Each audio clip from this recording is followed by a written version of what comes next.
Good day, ladies and gentlemen, I'm Push from Scrakenators, and this is my KF3 PAX West review, or if you will, reaction video.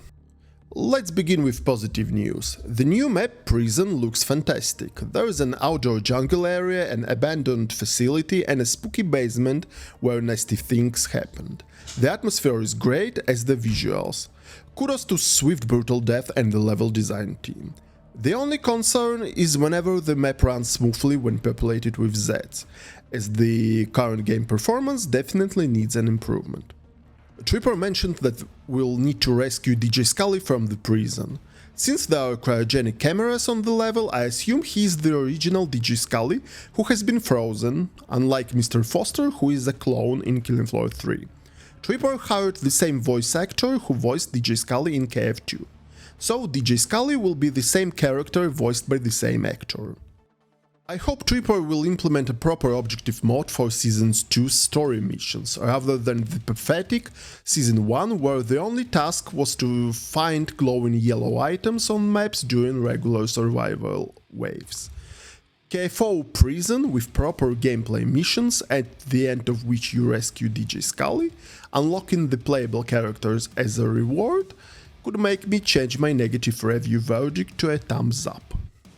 3 classic guns will be released within the Rearmament update, which is expected to arrive before Season 2, most likely in September. AK-74, or as it's called in the game MKR-350, is a welcome addition to replace the useless Storm Guard as Commando's Tier 2 weapon. The gun looks good overall, but unfortunately it misses the iconic GP25 underbarrel grenade launcher and PSO-1 scope. Yes, I know PSO-1 is a terrible scope and nobody uses it today, but it could add a retro vibe to the gun. AK-74 has no small lightweight magazine mod that nobody would use anyway. Instead, it features a taped magazine upgrade, enable the rapid swapping of 2 magazines and firing up to 60 rounds. I was very satisfied with the upgrade until I saw this image. Tripper, seriously? A 90 round drum for AK? You have made a new cool attachment and immediately ruin it. Why would you use taped magazines to fire 60 rounds if you can fire 90 rounds with a drum? The drum size should be reduced to 45 rounds to make taped magazines a viable choice. Additionally, the Commando's ability to eliminate reloads requires an adjustment. M14's presentation was hilarious. Brian Winia said that M14 is a headshot machine, and while he was saying that, a gameplay video appeared on the screen showing the guy spamming body shots. Stay with me guys, let's count. 1 headshot, 2, and that's it. He made 14 shots and only 2 of them hit heads. That's 14% headshot accuracy. Moreover, the second headshot looked unintended. The player couldn't control the recoil, so the gun raised up and accidentally hit the head. Jokes aside, M14 looks good in general. Still, there are 2 red flags in its attachments, a drum magazine and a freaking full auto receiver. Shooting an M14 EBR in full auto is stupid, unrealistic and most importantly balance breaking. Tripper, a friendly advice, please remove those mods before it's too late. If you ruin one of the most iconic guns from KF1 and KF2, it will be the final nail in your coffin, and KF veterans will be pissing on your grave afterwards. You cannot afford to ruin the M14. Here are my balance suggestions. Keep the base damage relatively small, but increase the headshot multiplier. The fire rate should be slower than Artemis. It will reduce body spamming, but greatly reward accuracy. Full auto mode and drum magazines must be removed. Double barrel shotgun, aka boomstick, looks great. The only questionable mod is the quad barrel. More doesn't always mean better. While it may look cool from the presentation point of view, I have no idea how to balance that thing. Either quad shot will be overpowered or dual shot will be underwhelming. But let's wait and see, maybe I'm wrong and the quad barrel will become the main selling point. There are over 75 balance changes planned for the upcoming update, including the nerf of Vulcan. It is a positive note considering the current balance is terrible. On the other hand, as someone who knows a few things about game balance, I must say that balance is an iterative process. You release a balance patch, gather feedback, tweak it, and reiterate the process. After multiple iterations, you'll get more or less balanced gameplay. There is no way Tripper will fix the game balance by releasing 75 updates at once. My only hope is that they fix more than they break. That's the end of positive news.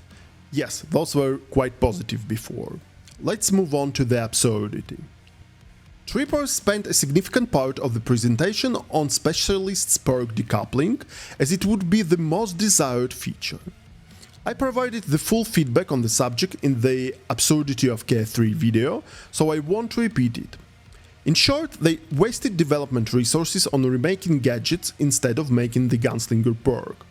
As a result, we'll get the Gunslinger only in Season 4, somewhere around April Fool's Day.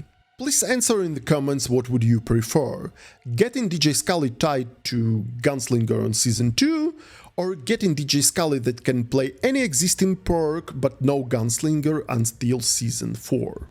That's why I'm saying that the decoupling is now worthless. It does more harm in terms of delaying the other updates than doing good, since the initial damage has already been done.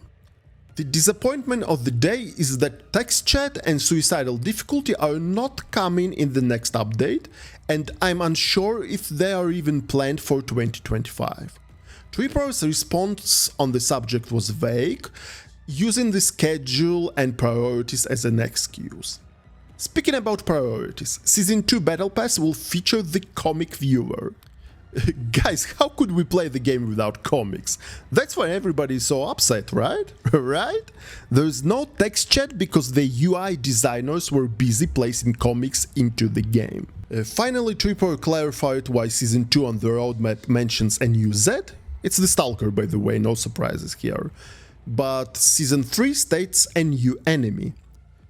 Guys, we're getting a new enemy faction in Season 3 who are not Zeds. Tripper thinks they haven't killed the Killing Floor identity enough, so they want to replace Zeds with some new nonsense, probably Meyer. Dear Tripper, you are stepping on a rake again. Here is how it usually goes. Tripper introduces a crazy idea. The community points out it's being stupid. Nonetheless, Tripper ignores the community and implements the idea. It backlashes, players get upset and leave, posting negative reviews, and the sales drop. Tripper partially rolls back the changes, but the damage is done. The last occurrence happened literally half an hour ago. Half an hour ago, Tripper was proudly describing how they had rolled back the specialists, the idea they had announced a year ago, which the community had deemed stupid. Now the same happens to Zeds. Meyer Z decoupling. When? Those were all the highlights from the KF3 PAX West event. Thanks for watching and goodbye. See you next time.